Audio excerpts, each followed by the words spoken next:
Although currently I'm very much of a Nikon user for everyday photography, for a long time Pentax was the camera I used most of the time, and today I'm looking at a camera which made the Pentax name really, and it's the Spotmatic. This is a slightly later Spotmatic. I'm talking about a camera. From my memory, the Spotmatic was introduced in 1964, and this version dates from 1974, so 10 years later. And the main difference is that if you look at the front, there's no self-timer on it. And the other big difference is the SP1000, which standing for Spotmatic, is that it's the 1000 is we have a shutter speed of 1,000th of a second. Now there's a film in this camera, so I can't actually tell you how to load the camera, but it is straightforward manually, and this is a camera that really took the world by storm because it was a bit cheaper than the Nikon. The Nikon F was a fantastic camera but was a professional camera. The other rivals at this time was the Nikomat was good. This was a little bit more streamlined. The Minolta was popular as well, and there was a similar Canon. But I think the simplicity of this and the design, it's a manual focusing lens here, as you can see, but I think what is important, if I turn the camera here, is this top plate here. So here we can select whether we've got a colour black and white film.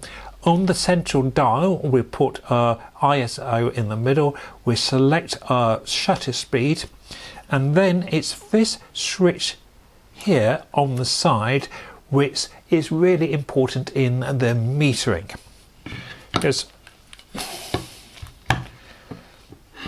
and to operate the meter obviously we need a battery, and the battery goes in here, and this is the only downside with this camera.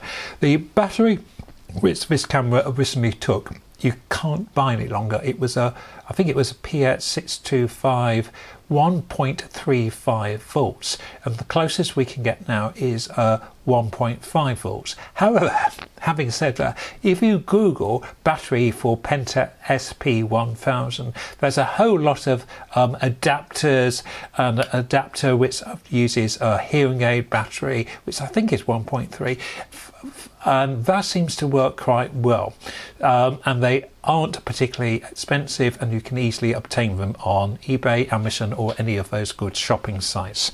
So once we've got our battery sorted out, how do we actually meter this camera? Well, this camera is what we call stop down metering. It's stop down, but you actually press this upwards, and when you're looking through, you will see a darker image because you can see that the aperture has closed down there, and there's a meter lever, and you want to alter your aperture until the lever is in the middle. Now some people will say, oh, it's doing opposite of what it normally would.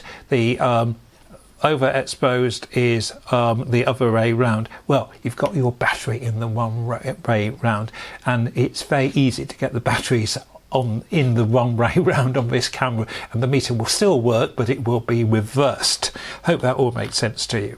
So back to how we use this camera. Focus, meter on here, aperture, click.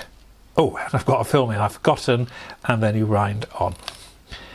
And to wind back, press the button here at the bottom and wind back. As I said, there is something really straightforward about this camera. There's no hot shoe on this model. You would have to have a separate attachment or flash on the side. I think there was, and I've had it on my other Spotmatic, a shoe you could put on here, and then there's the flash sink there, the flash plug socket, sorry, flash socket here. So this has got the classic Pentax lens on. Some of the lenses you sometimes find in 1.4, which is really nice. Let's see how we got on when we actually used this camera. Let's see if the film came out. This was taken in the garden and I was quite pleased with the contrast, the sharpness. It's very much what I would expect from the Pentax. I've used these cameras before and have always been really pleased with how they turn out. The operation, as I said, with the meter is a tiny bit fiddly. It's okay. I think the metering suffered a little bit on this Lily, but it's absolutely fine. The sharpness was a little bit down on what I initially thought, but thinking about it, this is typical of what I've had from these cameras before. And again, another Lily, absolutely fine. This camera actually feels really nice to use. You do feel you are using something solid, something with a little bit of history, and I think it gives a nice look. Again, this Apple wasn't completely sharp, but it was absolutely fine. When I say not completely sharp, I think I'm being a little bit critical. The camera I also used generally around the garden, and again, just really pleased. It's got good range of tone. You can see how this camera was such an important design classic, and the Pentax K1000, which people go on and on about, is a great camera, but that camera comes from this camera.